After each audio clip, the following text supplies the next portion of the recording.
Hello friends, অন্তিম পল্লীর ছাদ বাগানে আপনাদের সবাইকে স্বাগত। আজকে তো সকাল থেকেই খুব বৃষ্টি ছিল। এই যে এতক্ষণে বৃষ্টি থেমেছে আর একটু রোদও উঠে গেছে, মানে বৃষ্টিটা একটু আগেই থেমেছে। ভাগ্যিস আমি কালকে বিকেলবেলা এসে কিন্তু আরও বেশ খানিকটা পরিষ্কার করে গেছিলাম। এই যে যত কালকের নোংরা ছিল গার্ডেন ওয়েস্ট সব এখানে জড়ো করে রেখেছিলাম, বিকেলে এসে সেগুলোর খুব ভালো একটা ব্যবস্থা করে গেছি। তো সেগুলোর কি ব্যবস্থা করে গেছি চলুন দেখাই। আর এই দিকটা সত্যি সত্যিই দেখলে কিন্তু এখন ভীষণ শান্তি লাগছে। আর ব্যবস্থা করেছি সেগুলোর, এই দেখুন এখানে বিশাল বড় একটা প্লাস্টিক নিয়েছি। আর এই প্লাস্টিকগুলো কিন্তু বেশ শক্ত হয়, মানে আমার যে এই যে বিজনেসের মাল আসে তো ওইগুলো এই যে প্যাকিং যখন আসে প্যাকিংয়ের মধ্যে কিন্তু এইটার মধ্যে করে আর কি প্যাকিংটা করা হয়। তো বিশাল বড় বড় এই যে প্লাস্টিকগুলো। আর সেদিন ওই যে ফুল গাছ তারপরে ঝাড় দেওয়া সব মিলিয়ে যত ছিল, মানে আগেরও বেশ কিছু গাছ যেগুলো উঠিয়ে রেখেছিলাম ওই যে বেডের তলা দিয়ে সব একসাথে দিয়ে দিয়েছি। প্রচুর জিনিস এখানে ধরে গেছে, আরও অনেকটা ধরবে। তো এবারে এই ওয়েস্টেজগুলোকে পচানোর জন্য আমাকে ব্যবস্থা করতে হবে, খুব তাড়াতাড়ি পচন ধরাতে হবে। তো চলুন কিভাবে তাড়াতাড়ি পচন ধরাবো সেটা দেখাই। তো প্রথমে এই যে এটাকে একটু গুটিয়ে ঠিকঠাক করে নেই।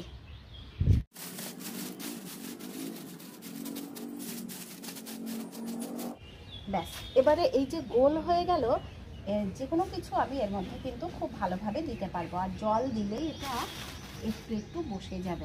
তো এবার এখানে যত জল পাবে নরম হবে, আর প্রতিদিন এরকম একটু করে খুঁচিয়ে খুঁচিয়ে কিন্তু বসিয়ে দিতে হবে। আর এটাকে খুব তাড়াতাড়ি পচন ধরানোর জন্যে সবথেকে কার্যকরী হবে আমার মনে হয় কিচেন ওয়েস্ট। কারণ দেখবেন কিচেন ওয়েস্ট যদি আমরা ঘরে 2 দিন রেখে দিই তাহলেই কিন্তু পচে যায়, বাজে স্মেল ছাড়তে শুরু করে দেয়। তো যদি কিচেন ওয়েস্টগুলো এখানে আমরা দিয়ে দিই আর জল দিয়ে দিয়ে এই যে এইরকম কিছুটা ভেতরে করে দিই, তাহলে কিচেন ওয়েস্টের সাথে সাথে ওই গাছগুলোও কিন্তু একসাথে পচন ধরে যাবে, খুব তাড়াতাড়ি সার তৈরি হবে। তো প্রত্যেক এই যে 3-4 দিন অন্তর অন্তরই এতগুলো করে কিচেন ওয়েস্ট কিন্তু আমাদের সবার বাড়িতেই মোটামুটি হয়। আর এই যে এগুলো তো খুব তাড়াতাড়ি পচে যায়। জল দিয়ে দেবেন, যদি একটু করে হালকা করে মাটির লেয়ারও দিতে পারেন আপনারা এখানে, তাহলেও মাটির তলায় থেকে আরও তাড়াতাড়ি পচবে।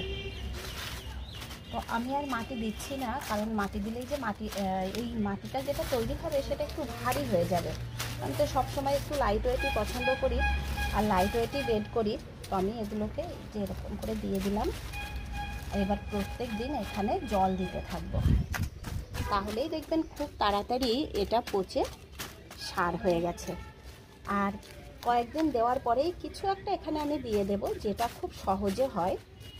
কোনো সেন্সিটিভ গাছ এখানে দেওয়া যাবে না, কিন্তু এরকম অনেক গাছ আছে সবজি গাছ যেগুলো যেখানে সেখানে একেবারে হয়, তো সেই রকম কিছু এখানে দিয়ে দেব।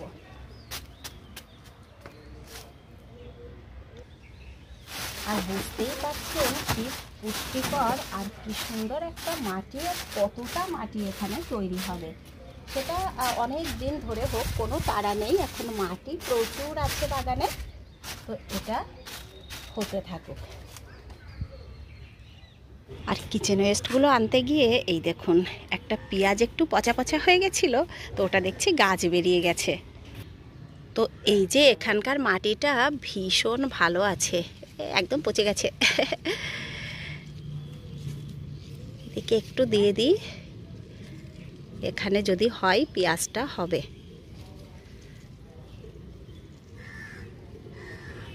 আর এদিকে এই দেখুন পেঁয়াজের ফুল ফুটতে শুরু করেছে।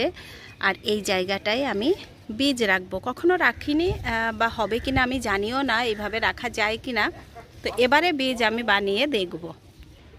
আর যেই গাছগুলো এই যে শীতের জন্য আমি রেখে দেব সেইগুলো এই দেখুন এদিকে রেখেছি, খুব সুন্দর এই যে ফুটছে এখনও আমার লাল গাঁদাগুলো, এগুলো অনেক পরে লাগানো হয়েছিল। আর এই দেখুন এই চারাগুলোও কিন্তু খুব সুন্দর হচ্ছে। এটা তো বালিতেই থেকে গেল, আর বসানো হলো না।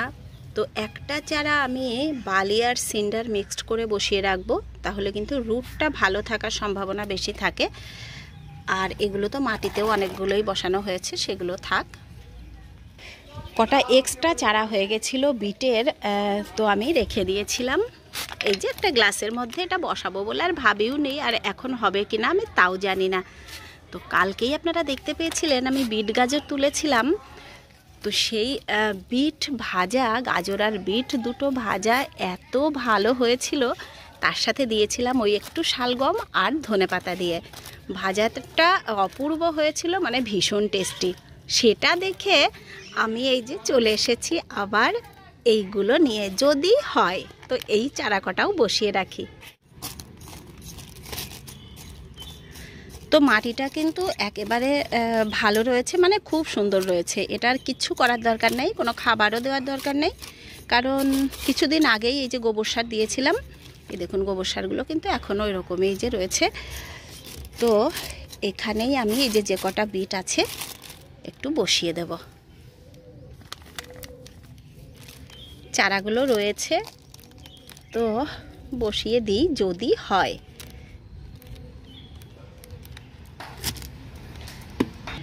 এই যে আমার এক বন্ধু সেদিন জিজ্ঞাসা করছিলেন, দিদি বিট কি করে খাবো? তো বিট তো এই যে ভাজা করলাম আমি, ভীষণ ভালো লাগলো কালকে। আর তরকারির মধ্যে দেওয়া যায়, উপমাতে আমি সেদিন দিয়েছিলাম, খুব ভালো হয়েছিল। আর আপনারা এই যে ভেজিটেবল চপ বানাতে কিন্তু বিট খুব কাজে লাগে। দেখবেন আমরা যখন ভেজিটেবল চপ আনি তার মধ্যে কিন্তু বিট দেওয়া থাকে, ওই জন্যই লাল লাল হয় ভেতরটা। তো বিভিন্ন রকমভাবেই খাওয়া যেতে পারে, আর বিট খাওয়া তো ভীষণই উপকার।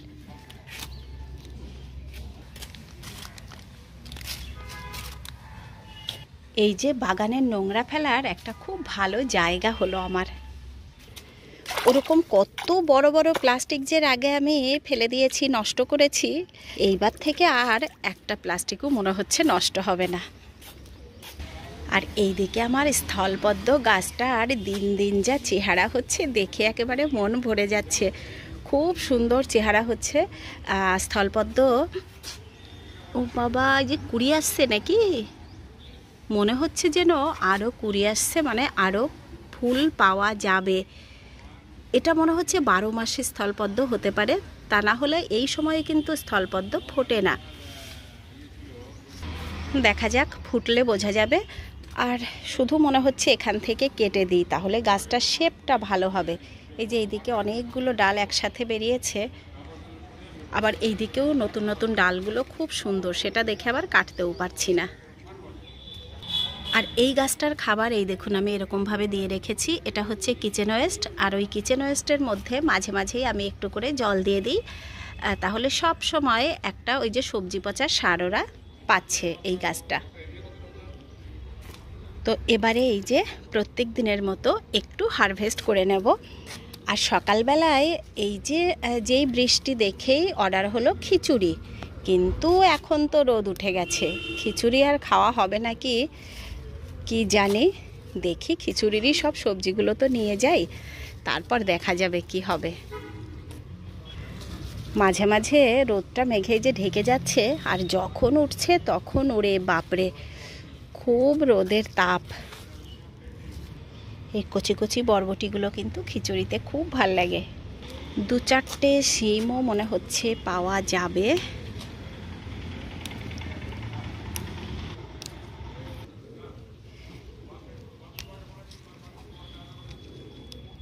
ব্যাস, এখানে আর নেই। এইদিকে 2-1টা রয়েছে। একই জাতের বীজ আমি বসিয়েছিলাম, কিন্তু এই দিকের শিমগুলো বেশ মোটা মোটা হয়েছে, ওই দিকেরগুলো কিন্তু অত মোটা মোটা হয়নি। আর গত বছরের ভেন্ডি গেছে, এই দেখুন কত ছোট ছোট ভেন্ডি ধরছে। এগুলো তোলা হয়নি, শক্ত হয়ে গেছে। ব্যাস, প্রয়োজনের টুকু হয়ে গেছে। আরে বাহ, এদিকে তো আমি খেয়ালই করিনি। এই দেখুন নতুন গাছটাতেও কত বরবটি ধরে গেছে।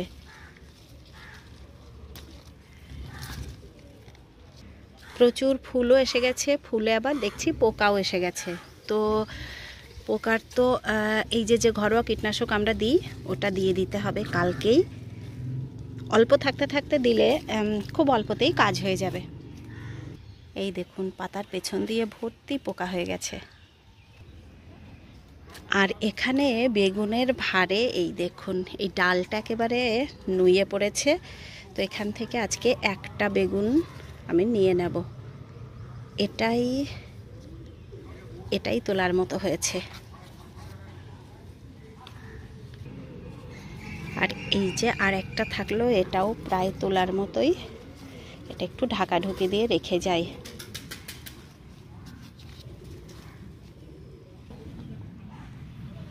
আর খিচুড়িতে পালং শাক আমার কিন্তু ভীষণ প্রিয়। তো এরা যদিও বাচ্চাগুলো একটু শাক দেখলে এই কী দিয়েছো করে, কিন্তু আমার এই যে পালং শাকের গন্ধটা খিচুড়িতে খুব ভাল লাগে। তো এই যে পাতাগুলো একটু তুলে নেব, কারণ এই যে ডাঁটগুলো বেশ বড় বড় হয়ে গেছে। আর কাকটা এই যে আমাদের ডাকছেও, ও আমাদের সাথে যোগ দিয়েছে। চলুন ওকে এই যে আর একটু কাছে এনে নেই আমরা।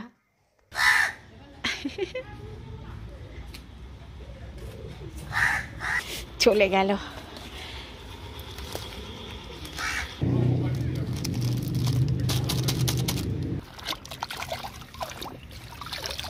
ব্যাস এটুকুতেই যথেষ্ট।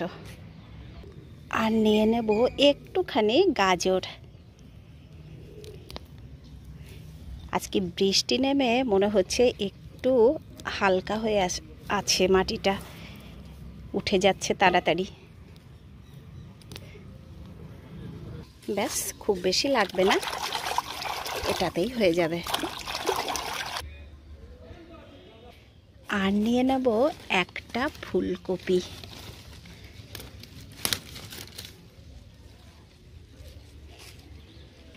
এই যে ইয়েলো ফুলকপি, এটা সত্যি সত্যি একেবারে ফুলের এই যে ফুলকপি, সেই ফুল নামটা সার্থক হয়েছে। পুরো গাঁদা ফুলের মতো লাগছে দেখুন। এবার মনে হচ্ছে আলুগুলো তোলার সময় হয়ে আসছে। এই যে গাছগুলো কিন্তু এখন মরে যাচ্ছে। আর নিয়ে নেব একটা বাঁধাকপি। মানে এই যে খিচুড়ির সাথে একটু বাঁধাকপির তরকারি না হলে কিন্তু ভালো জমে না। আর এই যে বাঁধাকপির কিছুটা পাতা যেগুলো এই যে ভালো থাকে, এই যে এইগুলো কিন্তু রসুন বাটা খেতে ভীষণ ভালো লাগে। একটু কুচি করে কেটে রসুনটাও ব্রাউন করে ভেজে নিয়ে, লঙ্কা রসুন সব ভেজে নিয়ে একসাথে বাটা করলে খুব ভালো হয়।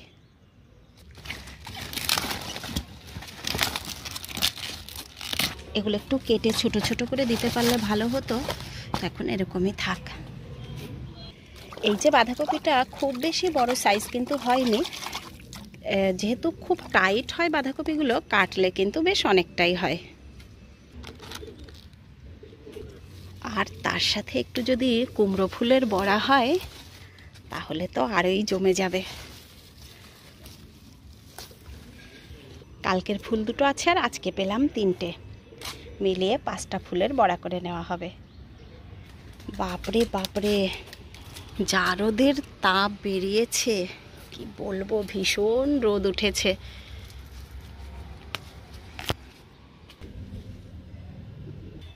আর এদিকে মনে হচ্ছে 2-4টে বিনসও রয়েছে।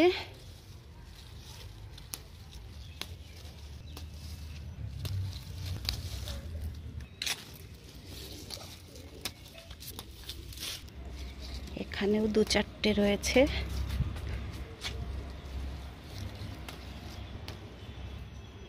ব্যাস আর কিছু নেব না, তাহলে এবারে খিচুড়ির থেকে সবজিই বেশি হয়ে যাবে খিচুড়ির মধ্যে। তো এই দেখুন পুরো সবজি বাজার আমার কমপ্লিট।